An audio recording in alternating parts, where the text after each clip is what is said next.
Not so long ago, there lived a very angry boy named Jack. Everything in life, big or small, made Jack furious. His anger was like a storm, growing stronger with each passing day.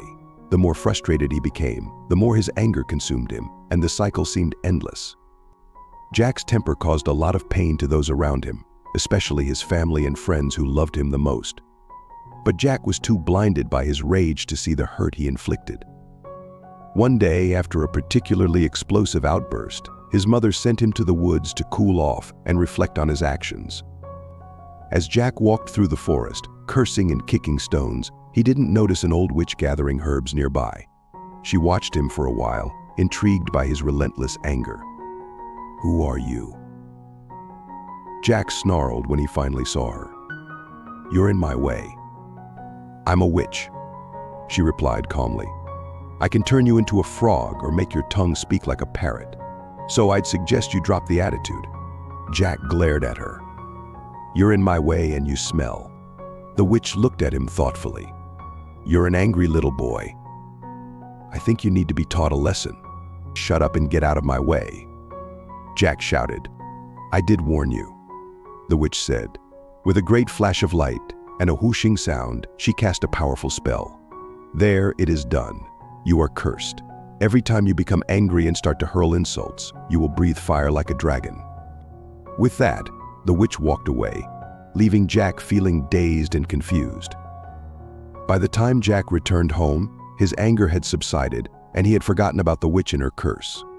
But that evening, as his family gathered for dinner, Jack began to lose his temper.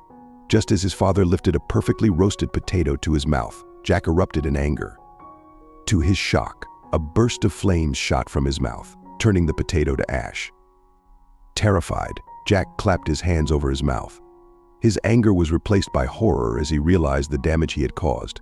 Later that night, when Jack was told it was bedtime, he grew angry again. Flames burst from his mouth, scorching the walls and melting the television. As Jack lay in bed, he thought for the first time about the impact of his anger on those around him. Over the next few weeks, he saw firsthand the destruction his fiery outbursts caused. The townspeople began to fear him and avoided him at all costs. Jack felt sad and lonely, realizing that his anger was driving everyone away. But the witch's curse turned out to be a blessing in disguise. Jack slowly learned to control his temper. At first, he managed a day without getting angry, then 2 days, then a week. As he controlled his anger, he became a calmer and happier person. The townspeople noticed the change and started to include him in their activities once again. Encouraged by their acceptance, Jack tried very hard to get rid of the last bits of his anger. With strong self-control, he finally beat his fire-breathing curse. The witch's spell was lifted and Jack was free. Jack decided to leave some of the scorch marks on the walls as a reminder of his past outbursts. These marks served as a lesson on how a moment of anger can cause lasting damage. From then on, Jack lived a happier, more peaceful life, always mindful of the fire within.